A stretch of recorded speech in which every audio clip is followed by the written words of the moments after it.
ভারতের উত্তর পূর্বাঞ্চলীয় রাজ্য আসামের মুখ্যমন্ত্রী হিমন্ত বিশ্ব শর্মা সম্প্রতি জনসংখ্যা বৃদ্ধি নিয়ে এক বিতর্কিত মন্তব্য করেছেন। তিনি হিন্দু দম্পতিদের আহ্বান জানিয়েছেন সন্তান সংখ্যা অন্তত 2 বা 3 করে রাখুন, যাতে ভবিষ্যতে তাদের পরিবার ও সম্পদের দেখভাল করা যায়।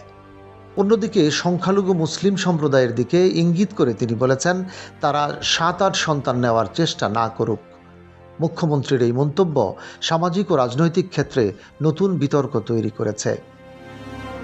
সাংবাদিকদের সঙ্গে আলাপকালে হিমন্ত শর্মা বলেন, আসামের সংখ্যালঘু অধ্যুষিত এলাকায় জন্মহার স্বাভাবিকের চেয়ে বেশি আর হিন্দুদের মধ্যে জন্মহার আশঙ্কাজনকভাবে কম।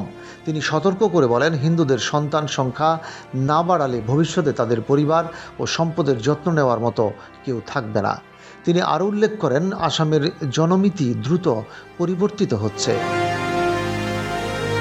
মুখ্যমন্ত্রী পরিসংখ্যান তুলে ধরে বলেন, 2027 সালের আদমশুমারিতে বাংলাদেশি বংশোদ্ভূত মুসলমানদের জনসংখ্যা 40% পৌঁছাতে পারে।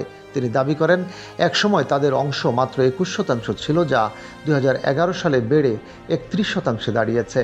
তিনি আশঙ্কা প্রকাশ করেন, অদূর ভবিষ্যতে ভূমিপুত্র অসমীয়দের জনসংখ্যা 35%-এর নিচে নেমে যেতে পারে এবং বাংলাদেশ থেকে আসা মানুষের প্রভাব রাজ্য জুড়ে ছড়িয়ে পড়বে।